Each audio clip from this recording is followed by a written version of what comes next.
Hi, folks, and happy Monday morning. Dr. Bell here. I did receive a few questions about the MLA worksheet that was due this morning, and I'm going to provide a little more information here without giving the exact answers to the questions on that sheet. First teachable moment, as noted, I'm online pretty much every day from 7 a.m. until 7 p.m. But after that, I kind of shut down. I read some books. I try to spend time with my family. So teachable moment here is that, again, I've noted this in my videos, but try to open up the assignments and look at them, Monday, Tuesday, Wednesday, Thursday, Friday, maybe even Saturday. But the trouble is when we just open a document up on Sunday night, the evening that it's due, and it's 9 or 10 o'clock at night, I might not be online or available to answer your questions. So it's always helpful just to start opening things up a little bit early, just to see what it looks like. And remember, we're meant to be submitting all of our assignments via the Blackboard submission button, not sharing them online or emailing them into me. Okay, so with MLA, let's cover some basic terms just to get the ball rolling here. I ask you in this worksheet to create references. Reference is a broad term. It can also be used synonymously in some ways with source material, right? When you were in a different class, maybe you gathered sources for an essay. We also call these references because you're referring to these materials in your essay. In MLA, Chicago, APA, you usually have a final list of sources on the last page of the essay.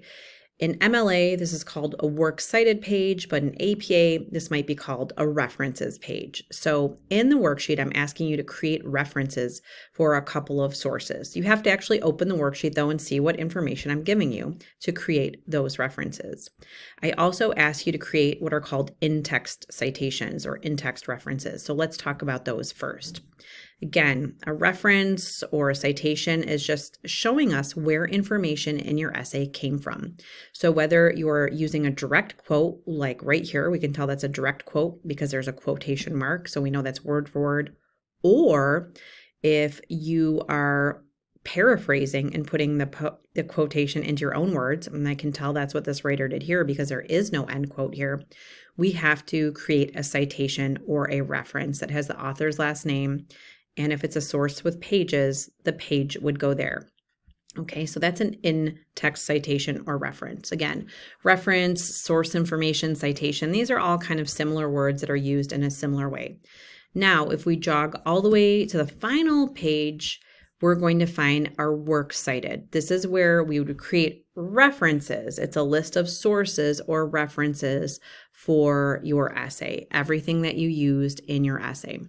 Now, after a while, you start to memorize some of these citation styles just because I can tell that this is a book. Books pretty much have the same information all the time. It's got the author's name, last name, first name, the title of the book, the publisher, and then the year it was published.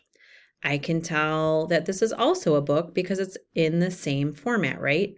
Author's last name, first name, title of the book, the publisher, and then the year it was published. Same here again. Now, when I get to web sources, we have to create references that are a little different.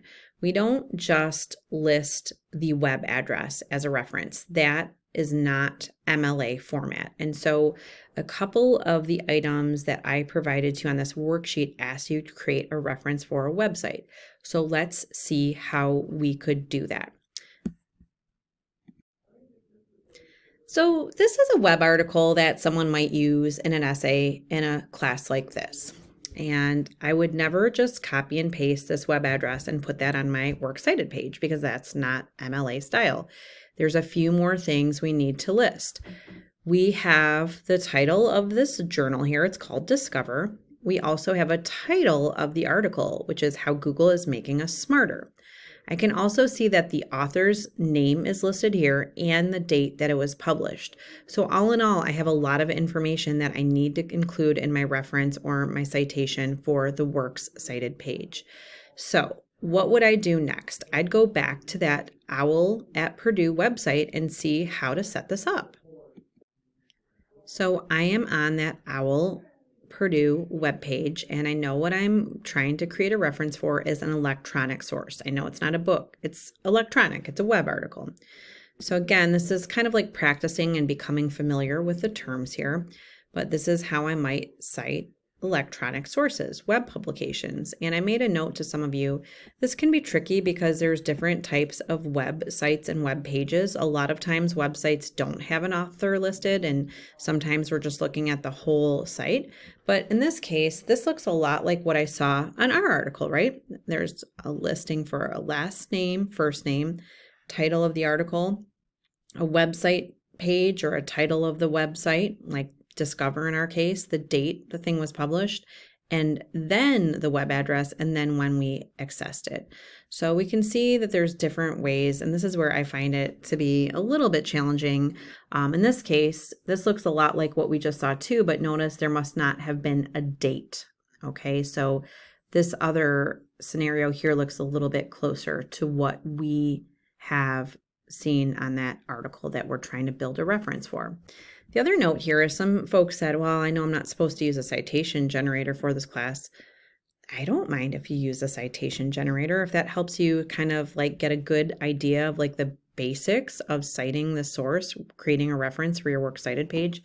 I say that's fine. You just always have to double check your work because this is a computer. It's not always 100% accurate. So I can see if this looks kind of correct. It says article title, the URL, there's the Discover magazine, there's the date I accessed it, and there's the date it published. So it looks like it has everything we just sort of talked about in the sample I showed you. So I could continue. It says, do I have everything here? You know, here's the title, here's the author's last name, first name, the website, the URL, etc. So I think we can complete the citation. So I'm going to go ahead and watch this for a minute, and then I'll be right back. So you can see it actually did go ahead and create a pretty good looking citation for me.